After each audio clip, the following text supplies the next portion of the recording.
Después de varios meses de mudanzas y vida errante, llegó a orillas de la bahía Narragansett, donde echó el cimiento del primer estado de los tiempos modernos que reconoció en el pleno sentido de la palabra los derechos de la libertad religiosa. El principio fundamental de la colonia de Rogelio Williams era que cada hombre debía tener una libertad para adorar a Dios de acuerdo con el dictado de su propia conciencia.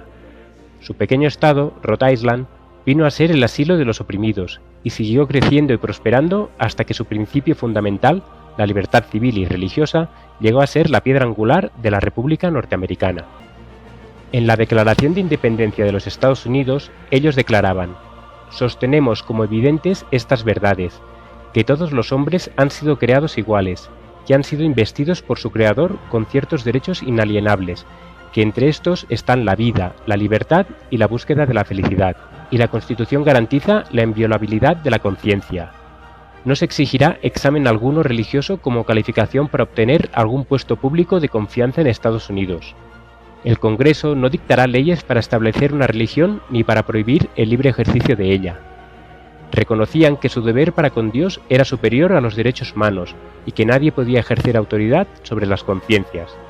Cuando circuló por los países de Europa la noticia de que había una tierra donde cada hombre podía disfrutar del producto de su trabajo y obedecer las convicciones de su conciencia, miles fluyeron a las playas del Nuevo Mundo. Las colonias se multiplicaron con rapidez. Por una ley especial, Massachusetts ofreció bienvenida y ayuda, a costa del erario, a todos los cristianos de cualquier nacionalidad que pudieran huir a través del Atlántico para escapar de las guerras, el hambre y la opresión de sus perseguidores. A los 20 años de haberse efectuado el primer desembarco en Plymouth, ya había establecidos en Nueva Inglaterra otros tantos miles de peregrinos. La Biblia era considerada como el fundamento de la fe, la fuente de la sabiduría y la carta magna de la libertad. Sus principios se enseñaban diligentemente en los hogares, las escuelas y las iglesias, y sus frutos se hicieron manifiestos en prosperidad, inteligencia, pureza y temperancia. Las colonias débiles y aisladas vinieron a convertirse pronto en una confederación de estados poderosos, y el mundo pudo fijarse admirado en la paz y prosperidad de una iglesia sin papa y de un estado sin rey. Continuamente aumentaba el número de quienes llegaban a las playas de América, impulsados por motivos muy distintos de los que alentaran a los primeros peregrinos.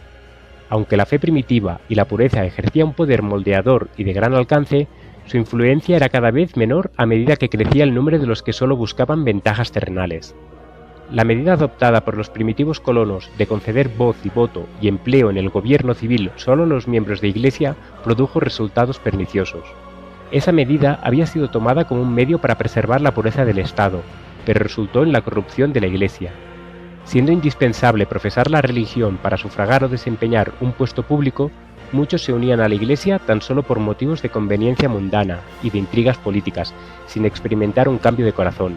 Así llegaron las iglesias a componerse en considerable proporción de gente no convertida. Y en el ministerio mismo había quienes no solo erraban en la doctrina, sino que ignoraban el poder regenerador del Espíritu Santo.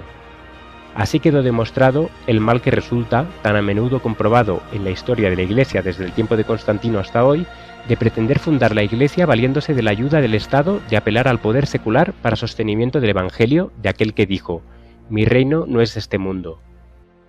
La unión de la Iglesia con el Estado, por muy débil que sea, mientras en apariencia parece acercar al mundo a la Iglesia, en realidad lleva a la Iglesia más cerca del mundo.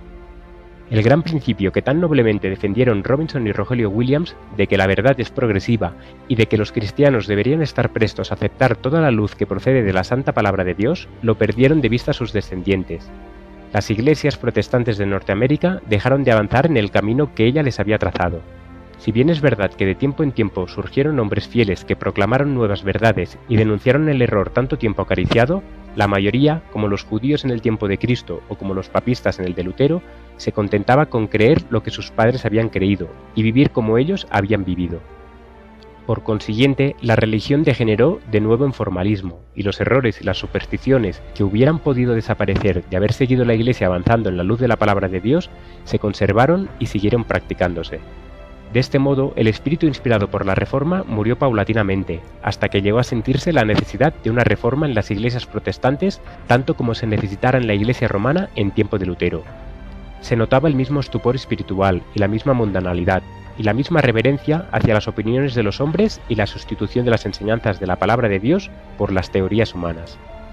La vasta circulación que alcanzó la Biblia en los comienzos del siglo XIX no fue seguida por el adelanto correspondiente en el conocimiento de la verdad revelada. Satanás no pudo, como en las edades pasadas, quitarle a la gente la palabra de Dios, pero para poder alcanzar su objetivo, indujo a muchos a tenerla en poca estima. Los hombres descuidaron el estudio de las Escrituras y siguieron aceptando interpretaciones falsas y conservando doctrinas que no tenían fundamento alguno en la Biblia. Al ver el fracaso de sus esfuerzos para destruir la verdad por medio de la persecución, Satanás había recurrido de nuevo al plan de transigencias que condujo a la apostasía a la formación de la Iglesia de Roma. Había inducido a los cristianos a que se aliasen no con los paganos, sino con aquellos que por su devoción a las cosas de este mundo demostraban ser tan idólatras como los mismos adoradores de imágenes. Y los resultados de esa unión no fueron menos perniciosos entonces que en épocas anteriores. El orgullo y el despilfarro fueron fomentados bajo el disfraz de la religión, y las iglesias se corrompieron. Satanás siguió pervirtiendo las doctrinas de la Biblia, y empezaron a echar profundas raíces las tradiciones que iban a perder a millones de almas. La Iglesia amparaba y defendía esas tradiciones en lugar de defender la fe que una vez fue entregada a los santos. Así se degradaron los principios por los cuales tanto hicieron y sufrieron los reformadores.